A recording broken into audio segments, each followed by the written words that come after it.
Hello, and welcome to Sobercast.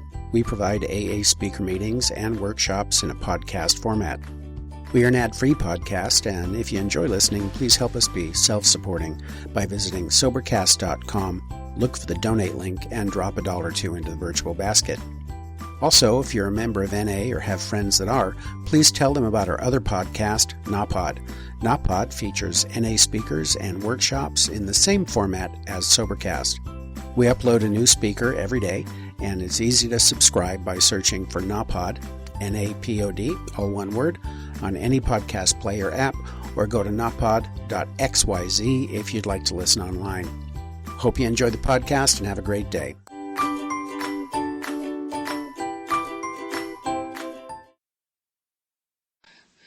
First of all, I'd like to congratulate all the birthday people, the fantastic line of birthdays. If anybody ever needed evidence that this works, also they welcome all the newcomers, and I hope you stick around.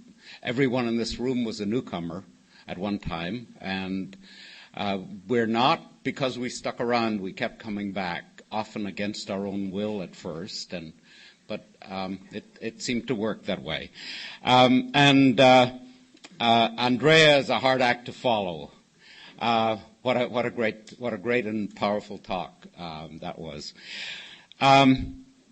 My story starts at the beginning. As many of you could tell, I'm not from around here originally. I was born in Northern Ireland, which is it's close to Ireland geographically, my family was kind of middle class. My mother was a school teacher. She was the principal of the school, and my father was a businessman, and neither of them was alcoholic. They had other problems, but alcohol was not it. And for some reason that I don't think is even relevant maybe here, I wound up just feeling completely alone in a family that, was perfectly normal otherwise. And something about me, just as Andrea said, I felt alone, I felt separate, I felt I was different, and I felt I had to have all the answers myself. And I did well in school, and I was going to be the doctor in the family, and I was all bound for Queen's University to go to medical school, and my uncle, who was a doctor, talked me out of it. I'd spent the summer with him, and he saw that I was squeamish, and I didn't like being around sick people that much, and he said, I think you maybe ought to think of something else. So I did. I thought of something else, and it was getting close to the time to find something else. And so I applied to a seminary, and they accepted me. A lot of people go through a lot of agonizing before they decide to go to a seminary in order to be a priest. I didn't. I just... the first letter of acceptance I got, I took it. And this is characteristic of my life. I was the kind of person that never had a clue what I wanted to be. I could tell what you wanted. I never knew what I wanted. And mainly, I was codependent as hell because I knew exactly what you wanted from me. So for lack of a decision, I went to seminary, and, at 17, you kind of figure 7 years, it's an eternity. Who knows what'll happen? And what happened was that every year I did my exams, and I was invited back. And then one year I did my exams, and they ordained me. And, that's just how it happened. And I wound up in Sacramento, California. The lucky people got me to preach the gospel to them. I wasn't even sure how much I believed in anything. And I was there about 6 months, and it dawned on me one day, after the novelty wears off, coming to a strange country, people calling you father, all the dressing up, all of that stuff all wears off, then it becomes like, what am I doing here? And I remember when I was newly sober, I heard a woman talking about it, and it was the closest I came to somebody talking about the way I didn't make decisions. She said she woke up one day, and she's in the aisle at Kmart, and she has got 2 kids. And the last decision she made was a sophomore at McClatchy High School in Sacramento. And I totally identified with that. It was like, just things happen, and you let them happen. And then all of a sudden, you realize this isn't a rehearsal for my life. The show is in progress, and you come in like halfway through your life, and you wonder, how did I get here? And but I never was very good at decisions. And now, I want to tell you, I had not started drinking yet. I didn't start drinking for about another year and a half, and then it was only at the invitation of the pastor of the parish. He said, if you ever feel like taking a drink, there's a bottle of Old Grandad in there, 100 proof, and you feel free to take a nightcap. And I said, I don't think so. And then I thought about it, and I thought, I've never really done that. And I took about this much Old Grandad, 100 proof, and let me tell you, it did more for me than ordination. It did more for me than any sacrament or prayer or anything. I felt saved. I mean, something that had been missing all my life was suddenly there. And it was like, how stupid can you be? I'm like 26 and I just discovered the one missing ingredient. And I caught on to it very quickly. Because I wasn't stupid. I recognized a good thing when it happened. And within about a year and a half, I was drinking a 1/5 to a quart of Old Grandad every day. And I was working. One thing I did, because I didn't know what I was doing being a priest, I just got really busy. I had more converts in Sacramento than any other parish. I had raised more money, and I taught high school full time, and still worked in the parish. And but at this time, I'm also running into that problem of getting rid of my empty quart bottles every day.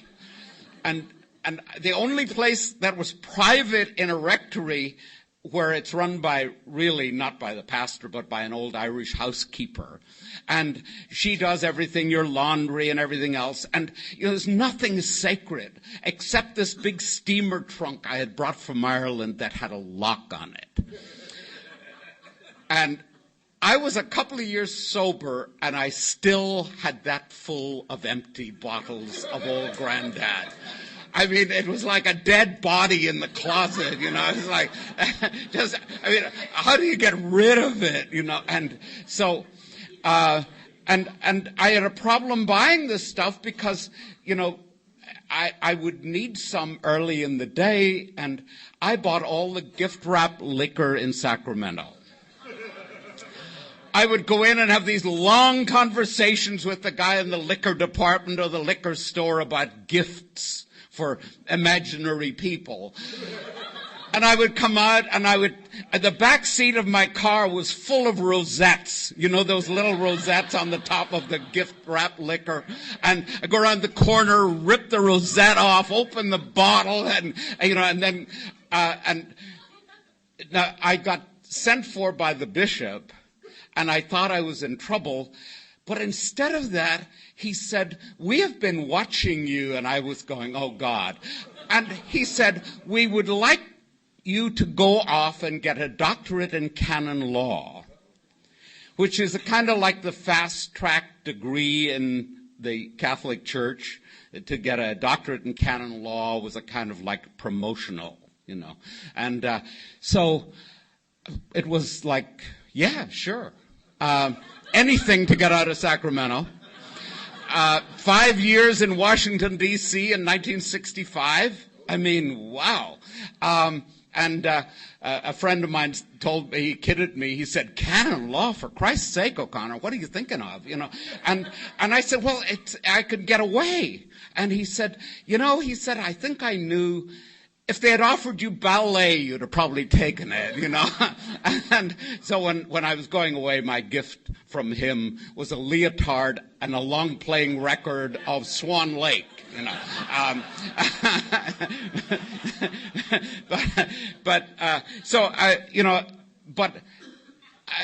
I had a lot of fun with drinking in one way, but in another way, it was gradually getting, and when I was 2 years in Washington, it was starting to get to be a real problem.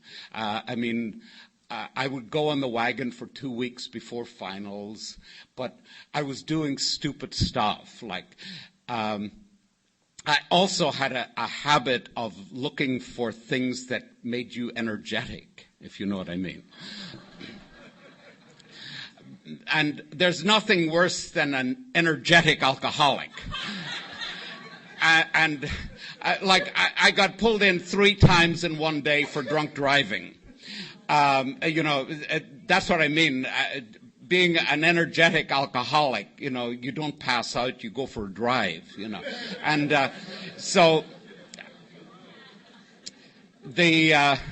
but eventually it started getting to where my depression, which I think had probably always been there, started to come to the surface. And when I would get drunk, I would get suicidal. And sometimes I would just get terrified. I remember the last time before I decided to do something about it, I remember sitting on the pillow in my bed, afraid to close my eyes in case I would lose my mind. I knew that if I let go and went to sleep or closed my eyes, I'd wake up in an insane asylum. I had to try to keep hold of it. I came home from D.C. in summer of '68, and I called along the way. I called the only alcoholic priest I knew in recovery. I knew a lot of alcoholic priests, but the only one in recovery. And I called him and I told him about a friend of mine who had a problem. And so we talked for about 10 minutes. I think I was in Pittsburgh or someplace on the way home. And he said, so how much are you drinking? And that was a kind of, he eventually became my sponsor, and he's a great guy, and he had like about 15 years sobriety at that time. And to me, that was an eternity. And he said, well, why don't we meet at a meeting of Alcoholics Anonymous in Sacramento? Don't drink that day. He said, it's a Tuesday night meeting at Creekside in Sacramento. And he said, he told me where to meet him. And I did, and I hadn't drunk. And I was so leery. I mean, it was like, oh, God, has it come to this? Alcoholics Anonymous, for Christ's sake. And well, I was I was suspected it was kind of Protestant,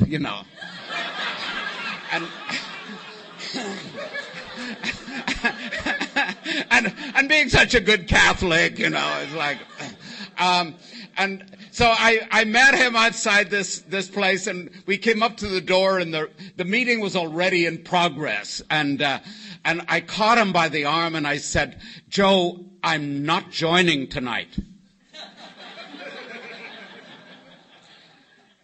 And he looked around at me, and he was very wise. He never argued with an alcoholic. He just looked at me and he said, okay, don't sign anything tonight.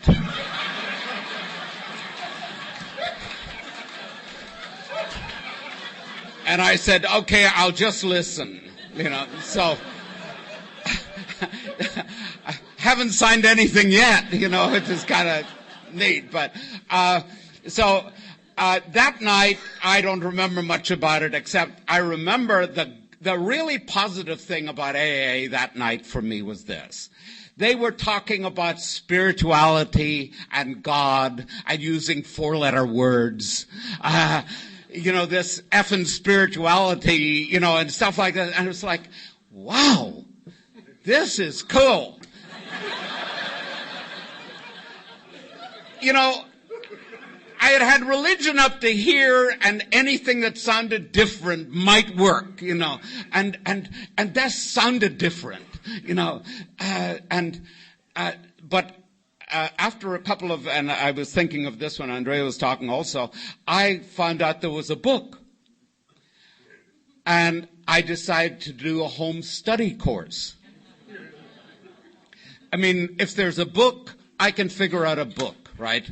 So I called Father Joe up about a week or so later and said, this AA isn't working. Do you have any other suggestions? Because I was drinking again. And he said, actually, I do. He said, some people need something different. I said, great, that's me. And so he got me in the car the next morning, and he took me to what in those days we called a fidget farm. Drying out joint, rehab, you'd call it today. And it was up in Sonoma County in the Valley of the Moon, and it was run by this guy called Truman Harley, who was like a really great character, but I was scared to death of him. He said things behind my back that were insulting, like, I think he's an intellectual. And there was something about the tone of it. I knew he didn't mean it the way I hoped it would be. And I said, what do you mean? And he said, well, for me, an intellectual is somebody educated way beyond their capacity. And so, and he had a habit of saying things like this. But eventually, I actually had a really good experience in that, and I'll talk about it a little bit later. But I wish I stayed sober for quite a long time after that, but then I went back to school in the fall, stopped going to meetings. I went to a meeting, and they didn't welcome me with open arms. And I thought, well, screw this, And so I didn't go back. And then I got drunk. And so I got drunk 2 or 3 other times, and I finally got sober. My last night of celebratory drinking ended with a suicide attempt in my car in the rectory in Sacramento. I had finished my doctorate. I had come back. I was promoted. Everything was going in my favor in the bishop's office. I was like the third in line in the diocese and all of this stuff. And, I started drinking and I wanted to kill myself. And I tried to I put myself to sleep, and I started the car, and I woke up at 4 o'clock in the morning. A word of advice to anybody who's planning anything like that is don't do it with a loner. I had wrecked my car the day before, and I got this old Mercury from Harold Ford in Sacramento as a loaner, and it stalled, and I woke up at 4 in the morning, hungover. The car mustn't have run more than 10 minutes after I went to sleep, and so I stagger out of the garage, and I wake up, and it's 4 o'clock in the morning. I'm sitting out with my back to a rail fence in South Sacramento listening to the frogs, February 22nd, 1971. And I called Sacramento Recovery House, and the guy who ran it, Walter, said, come on down. He said, what do you want to do? I said, I will do anything you tell me to do, Walter. And that was the first time I ever got there, where I would always do it like just enough to not drink maybe. But the idea of like jumping right into the river was like beyond me. I would never lose control to that extent, and have somebody else tell me what to do. And at this point, my ass was on fire. I would jump in the river. It couldn't be any worse. And so I did that, and my sobriety starts from that time. Some of the people who had been in the first place with me were celebrating their 3rd anniversary sobriety. They came up, and I thought they were rubbing my nose in it, actually, but they celebrated with me. I was still waiting for my laundry to come back, and I thought I was brighter than they were. When I got sober after a while, somebody asked me to speak at a meeting, and I asked my sponsor, I said, what should I talk about? And he said, well, Seamus, you're a real smart ass, And he said, so why didn't you talk about how you messed up your program? He said, maybe somebody might get something out of that. And so that's what I talk about. There are a couple of things that really I had so much trouble getting past my denial. I mean, you talk about many of us tried to hold on to our old ideas. I wouldn't let a new idea into my mind, unless I was dying. And it was the hardest thing I got to do was get a new idea. And so this guy, Walter, who ran Sacramento Recovery House, we had a commitment to come back to a Monday night meeting in the Recovery House after we got out. And about 3 months after I'm out, I'm back at one of the Monday night meetings, and we're talking about the insanity of alcoholism. And, and I still hear this at meetings, we all did the thing where, some guy's talking about, man, I know I was insane when I was drinking. I drove over the grapevine in the snow, and I woke up in Bakersfield. I don't even remember leaving L.A., and I know I'm insane. And somebody else had another great story, and I couldn't wait for mine. I had a big insanity story, how I got my car stuck on the tracks at the Western Pacific Railway tracks at midnight. I decided it was a good place to turn around. It's not. And particularly when the Zephyr is due, it used to be, come steaming through Sacramento like in the morning, and so I had to get towed off, and this is my insanity story. And the next thing I hear is this horrendous ruckus, and it's Walter. Now, Walter, who ran Sacramento Recovery House, was a graduate of both San Quentin and Folsom. He was known professionally as Walter from Philadelphia, who solves problems. And for some of those solutions, he did time, long, hard time. So we were all terrified of Walter.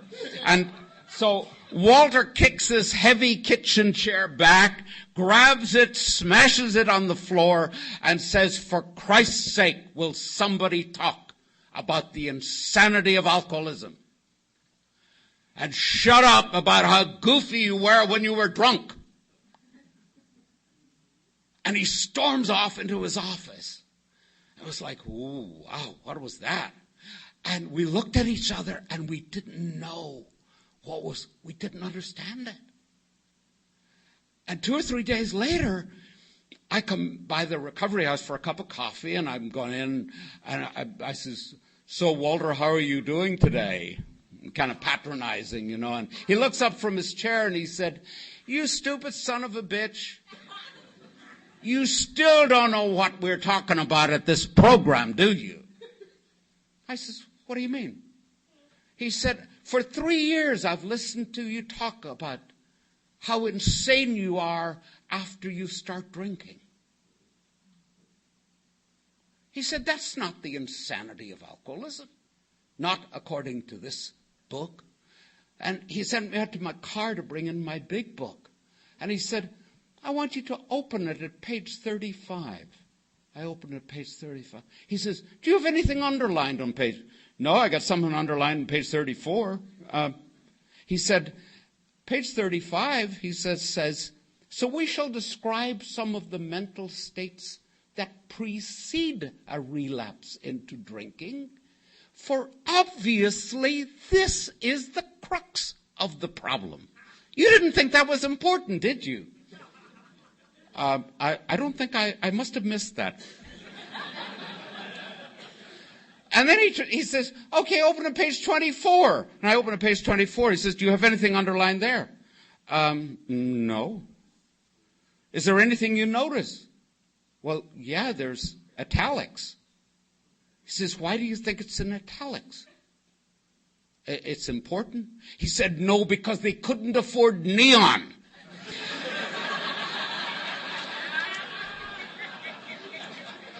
And it says, the fact is that most alcoholics, for reasons yet obscure, have lost the power of choice in drinking.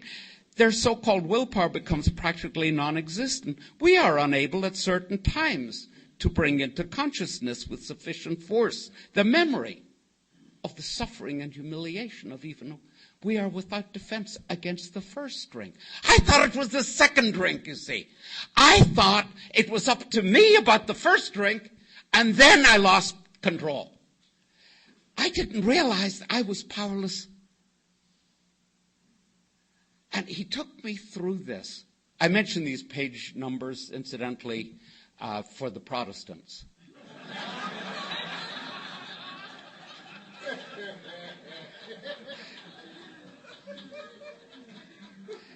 You wonder why I'm saying that?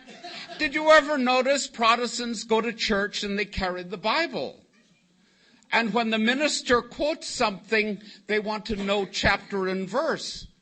They also want to know what translation, that he's not using one of these flaky new ones. Right? We have some Protestants here, right? Because they want to know that he's saying it right. He's not making it up, you know. Catholics, they kind of go, well, it's probably close enough.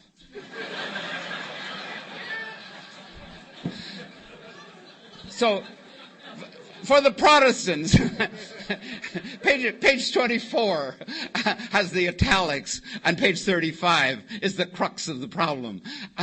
And, you know, he told me afterwards, he said, you know, we got through with this, and he did the, you know, page 43, once more, the alcoholic at certain times has no effective mental defense against the first drink, neither he nor any other, you know, that passage. And he got through with it, and he's looking at me, and I'm going, yeah? Do you ever have a sponsee go, yeah? Your point is? You know, you've just told him something that's about his life and death, right? And he goes, yeah.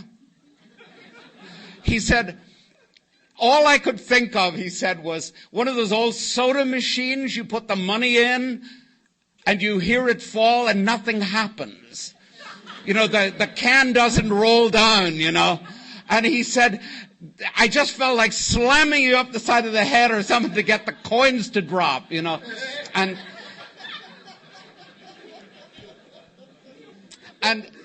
he says, I took one last shot at it.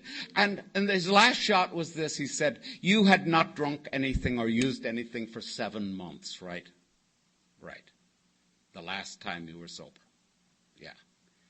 You got in your car and you drove up Freeport Boulevard to Hollywood Bottle Shop. Right? Yeah. Was there any alcohol or drugs in you? No. You go in and you pick up a bottle and you bring it up and you pay Willie. While you're paying, is there any alcohol or drugs in? No. And then you drive back down Freeport Boulevard and you go in your room and you pour some in a glass. And he did this with this coffee cup. He says, even when it's up here, is there any alcohol or drugs in you yet? No. And then he did this. He said, for 3 years, we've heard you say that the insanity was caused by the drug entering your body. If you don't know that you are insane on your way up Freeport Boulevard, in Hollywood Bottle Shop, on the way back down again, he said, you don't belong in Alcoholics Anonymous. You better find a chapter of Morons Anonymous.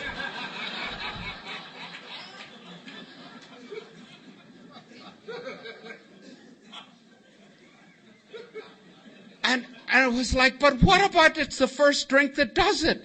He said, do you think that was not discovered till 1935? He said, for Christ's sake, Aristotle's own grandmother knew that. Lay's potato chips knows that. Everybody knew that. Bet you can't eat just one. You start an addictive process and it takes over. That was not discovered in 1935. What AA talks about is the crux of the problem is the mental state that precedes the first drink. I had not got that in 3 years of sitting at meetings thinking I was listening. But I wasn't letting in the stuff. My denial was not let in the stuff I didn't want to get in. I wanted to believe that I was sane up until I put the drug in my body. And that was like incredible. It scared the hell out of me, actually. And I said to Walter, I said, well, you know what you're telling me? Standing here right now, 3 months sober, that I could. He says, this is what we mean by powerless. What did you think we meant? And it was like, shit. So I went to my sponsor and I reported Walter to him. And, well, I tended to go and complain to Father Joe when I thought somebody was, there was another guy that, the last time I came back to AA, I would go to this Friday night meeting in Sonoma, and the place I dried out first, and there was this agnostic guy, one of these World War II kind of tough little guys, with a camper pickup truck, and he just loved needling me, and he said, "Oh, you're back again, Father," and he just, and I knew it wasn't respectful, and and he said, "So what are you going to do different this time, Father?" And I said, well, I'm going to go to meetings, work the staffs, and, blah, blah, blah. And he said, you know what? He said, you might find something to believe in. And I get on my high horse. Well, I've always believed in God. And he said, this is a program of rigorous honesty. He says, if you were a Tylenol salesman and you thought Tylenol was a really great product, but when you got a headache, you used aspirin, what do you believe in? He said, you go over to your church and you say, God, you are my refuge, my strength, my hope, my consolation, my rock, my fortress. When I walk through the valley of the shadow of death, I shall fear no evil, for thou art with me. And he said, but then you go back to your room and you pour this much alcohol, and that's your refuge and your strength and your hope and your consolation. And when you walk through the valley of the shadow of death, you fear no evil, for Jack Daniels is with you. He said, I don't think you will ever get sober if you don't get honest. He said, you believe in drugs and alcohol. So I reported him to Father Joe.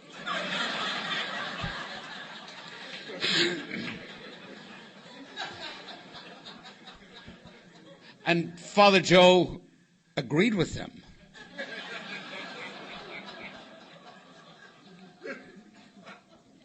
And he said, all you're capable of believing at this point is that we found a solution. I said, but the second step says came to believe He says, you read that as though it said came to believe in. It doesn't say came to believe in. It says came to believe that a power greater than ourselves could restore us to sanity. You can come to believe that we are not lying to you about finding a solution. He said, if you try conning yourself and God that you have faith, when God knows you don't, you're just a stupid con man and a liar. Because your behavior is telling God and anybody who's willing to look what you believe in. The fact you believe there is a God is a completely different thing from believing in God, trusting. And it was like, so what do I do? And, I was the kind that, I was talking to some new people the other day, and they were talking about, and I could identify with them. They wanted to get so much in steps 2 and 3. They wanted to get it in steps 2 and 3, and it was like, but this third step prayer, and I did the same thing. I remember sitting at Group 3 in Sacramento, and I had about 6 months at the time, and somebody was getting a 5-year chip. And the horrible thought that struck me? I'd have to wait 5 years to get a 5-year chip. There's got to be an angle. There's got to be a way of getting it quicker. Double points like Ralph's or something, It's like, isn't there an accelerated course, and it's so alcoholic. And I was watching these couple of guys, and they were like so impatient. And I said, it says in step 12, having had a spiritual awakening as the result of walking these steps. You want to get them before you head out. Then there'd only be 4 steps. Step 4 would be having had a spiritual awakening as the result of a big prayer. Or a big act of my willpower or something, And it's a spiritual path. And that was hard for me to accept, that I would have to walk a path of steps. And along that path, something would happen that was not brought on by my mind or my understanding. And I realized that this is what they call on page 27, another page for the Protestants. On page 27, they talk about the active ingredient in the program, a vital spiritual experience. Now, as an old pharmaceutical user, I had to learn things that would relax you and things that would give you ambition. And as a priest, I was invited to a lot of people's homes for dinner. And if any of you were pharmaceutical aficionados like I was, you know what you had to do when you were in somebody's home for dinner. Yeah, the medicine cabinet, exactly. So you had to know what things would do. I think I took birth control pills one time, and in those days, they didn't have the little dispensers, which are very handy because you could always know them afterward. At first, they were just in little bottles, and I never did have any kids, so maybe they worked,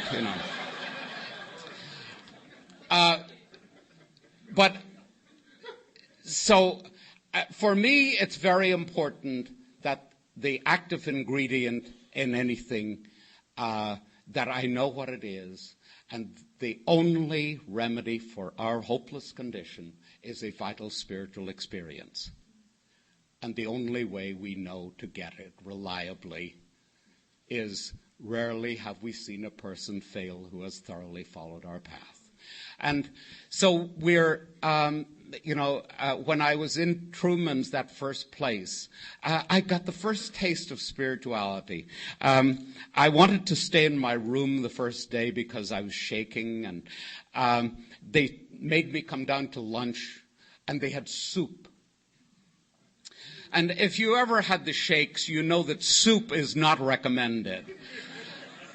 And there's like 16 people at this table with Truman at the end, and a place here, and I'm in the middle, and they serve soup, and I know I can't touch it.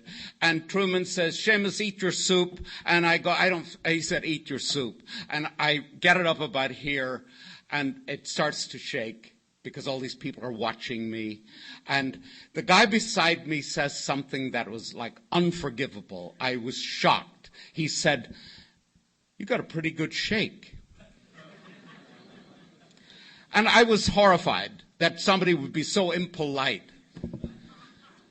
But then the next thing he said opened the door of the fellowship and spirituality to me. He said, mine is almost gone. And I looked over, and he still had a little shake.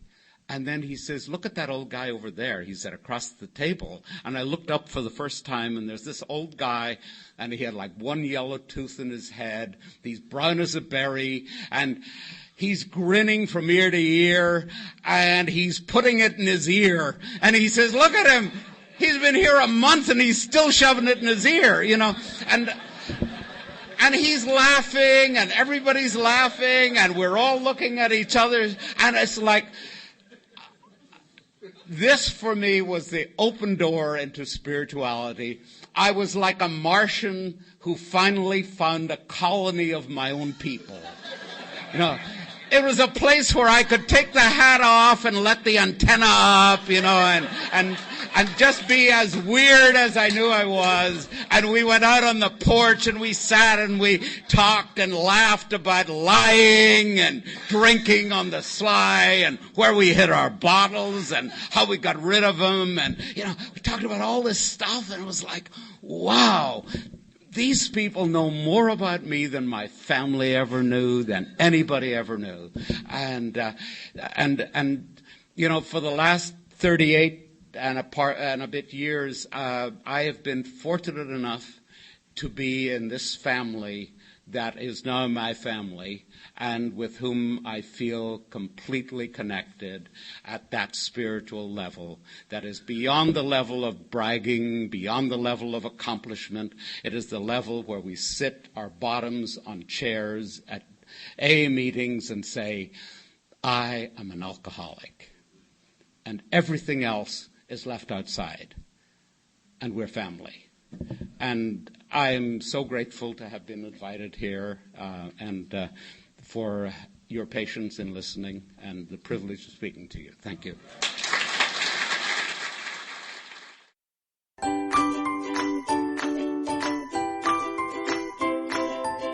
Thanks for listening. I hope you enjoyed the podcast. Sobercast is ad-free, and we'd like your help in order to keep it that way. So if you'd like to help us be self-supporting by pledging $1 or $2 a month, visit Sobercast.com and look for the donate links. Thank you very much.